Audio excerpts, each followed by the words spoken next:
Hello guys. तो आज हम निफ्टी बैंक निफ्टी का मार्केट एनालिसिस करेंगे और साथ में तीन चार इंट्राडे स्टॉक भी देते जाऊंगा लास्ट के अंदर। तो फर्स्ट भी हम स्टार्ट करते हैं बैंक निफ्टी के साथ। 15 मिनट टाइम फ्रेम में हमने खोल दिया और कुछ लेवल मैंने पहले से बनाए हुए हैं। आज मार्केट गैप डाउन खुलने के बाद एक फेक ब्रेकआउट दिया जो कि 5 मिनट में हम देखेंगे। एक फेक ब्रेकआउट दिया, फिर यहाँ से एक साथ बाइंग आई जो कि एक्सपेक्टेड थे क्योंकि मार्केट 3 दिन से गिरते जा रहा था।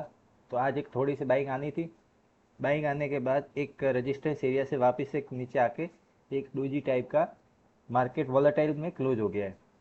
तो कल के लिए हम क्या कर सकते हैं, अगर मार्केट कल इसी रेंज के अंदर खुल जाए, इसी रेंज के अंदर खुले और फिर इसके बाद इस रेंज के अंदर खुलने के बाद अगर यह साइडवेज हो जाए तो अच्छा है। तो तुम्हें एक बाइंग के लिए या सेलिंग के लिए एक अच्छा मोमेंटम मिल जाएगा।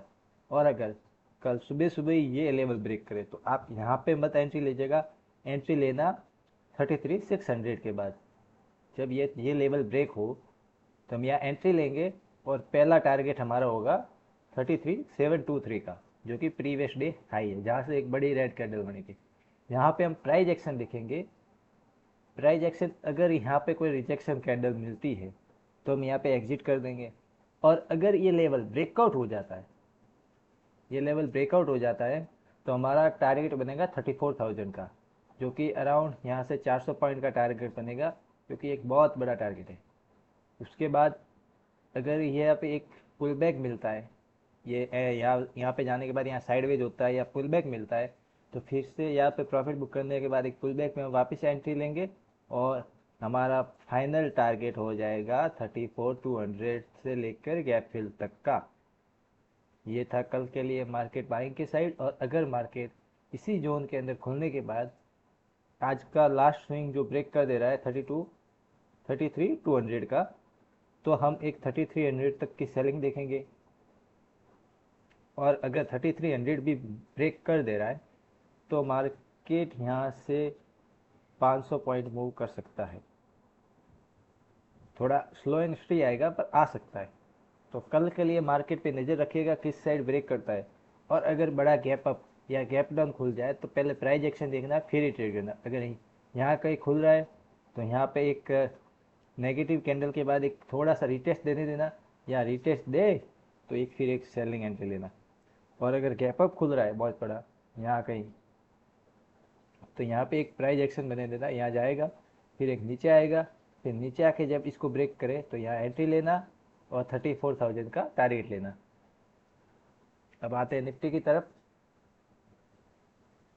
निफ्टी 15 मिनट में खोला हुआ है हमने। निफ्टी भी आज उस बैंक निफ्टी के जैसे वॉलेटाइल था। तो आज अगर कल मार्केट इसी रेंज के अंदर, ये रेंज है, इसी रेंज के अंदर खुल के अगर अपसाइड ब्रेक कर रहा है 1588 के ऊपर एक कैंडल क्लोज दे रहा है, तो हम आज का डे हाई या इस जोन के अंदर, ये पूरा जोन है, इस जोन के अंदर हम प्रॉफिट बुक करेंगे। फिर यहाँ पे थोड़ा सा पुल बैक या एक साइडवेज रेंज होने के बाद जब ये रेंज ब्रेक करेगा अप साइड की तरफ, तो हमारा पहला टारगेट बन जाएगा 16,000 का, जो कि यहाँ से 100 पॉइंट के आसपास है। और ये 16,000 अगर ब्रेक कर दे तो सेकेंड टारगेट बनेगा 16,16,080 का, जो कि यहाँ से 200 पॉइंट का टारगेट है, बहुत बड़ा टारगेट है। और अगर डाउन साइड की तरफ गैप अप खुल जाए तो बैंक निफ्टी के जैसे एक प्राइस एक्शन देखना, यहाँ पे एक जाने के बाद एक प्राइस एक्शन बन रहा है, तब यहाँ से एंट्री लेना और ये टारगेट लेना।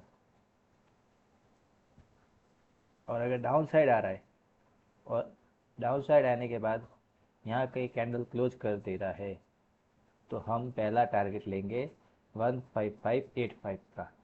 छोटा टारगेट ही है क्योंकि मार्केट ऑलरेडी बहुत ज़्यादा सेल हो चुका है, इसलिए छोटे छोटे टारगेट पे हमें क्विक करना पड़ेगा क्योंकि मार्केट कैसे भी ट्रेंड अराउंड कर सकता है। तो पहला हम टारगेट होगा 15,585, सेकेंड टारगेट होगा 15,516 का। ये दो टारगेट है कल आपको सेलिंग के लिए। तो कल निफ्टी और बैंक निफ्टी पे नज़र रखिएगा कहाँ पे खुद रहा है, उसके ऊपर प्राइस एक्शन बनने के बाद अगर बड़ा गैप डाउन गैप अप खले तो प्राइस एक्शन के बाद हम देख लेते हैं मार्केट कहाँ खुल रहा है। जैसे कि ग्लोबल मार्केट हम DJI देख लेते हैं। DJI आज इसी रेंज के अंदर खुलने के बाद जैसे कि हमने पहले एक वीडियो में बताया था, इस ट्रेंड के ऊपर अब तक की मार्केट फुल बियरिश नहीं कह सकते, अभी भी एक उस मतलब एज पे खड़ा है। यहाँ से या तो ट्रेंड चेंज कर सकता है या ब्रेकआउट दे सकता है। तो देखते हैं आज के दिन अगर मार्केट ये DJI अप साइड क्लोज कर दे रहा है तो हमारा market gap up to sideways खुलेगा। और अगर ये बहुत बड़ी डाउन साइड चला गया तो फिर गैप डाउन फिक्स है हमारे मार्केट में भी। तो रात को या सुबह आप देख सकते हैं DJI किस साइड पर ब्रेक दिया हुआ है, वर्ल्ड मार्केट आप चेक कर लीजिएगा, उस हिसाब से ट्रेड करेगा। अब इंट्राडे के लिए आ जाता हूँ मैं। इंट्राडे के लिए बजाज ऑटो में एक अच्छा टारगेट हिट हुआ 6% का। फिर उसके बाद सिप्ला में एंट्री नहीं हुई, सुख लेलैंड में भी एंट्री नहीं हुई, एंट्री किसी में भी एक्टिवेट नहीं हुई थी, बजाज फाइनेंस में हुई थी, बहुत तड़ा ताड़ी किया। उसके बाद अब कल के लिए एक कोटक बैंक वापस दे रहा हूँ मैं आपको बाइंग के लिए। अगर मार्केट इसी रेंज के अंदर खुलने के बाद, ये रेंज है, इसी रेंज के अंदर खुले और ब्रेक करे तो हमारा 17669 का टारगेट हिट करेगा कल के जैसे। आज मार्केट इसी रेंज में रह गया। अब टाटा मोटर्स अगर इसी रेंज के अंदर खुलने के बाद अगर नीचे की साइड 402 का लेवल ब्रेक कर रहा है तो पहला टारगेट बनेगा 397 का और सेकंड टारगेट बनेगा 392 का। और अप साइड ब्रेक कर रहा है तो आज का DI का टारगेट बनेगा 411। अब इन्फोसिस देख लेते हैं। मार्केट एक सुबह सुबह एक अच्छा मोमेंटम देने के बाद पूरे दिन साइड पे किया है। अगर कल मार्केट अपसाइड ब्रेक करता है 1450 का लेवल के ऊपर एक कैंडल क्लोज देता है तो पहला टारगेट बनेगा 1465 का और सेकंड टारगेट बनेगा 1471 का, जो कि गैप फिल का एरिया है। तो ये दो टारगेट है इन्फोसिस के लिए। और डाउन साइड ब्रेक करता है तो आज का डे लो हम टारगेट बनाएंगे ये। ICICI बैंक एक अपने सपोर्ट जोन पे आके खड़ा हुआ है, एक अच्छे से सपोर्ट जोन पे। तो मार्केट अगर कल बैंक निफ्टी बियरिश होता है तो ICICI बैंक में बियरिश होगा और 682 के नीचे कैंडल क्लोज दे देता है तो हमारा टारगेट बनेगा 676 का, जो कि लगभग 1% के आसपास है।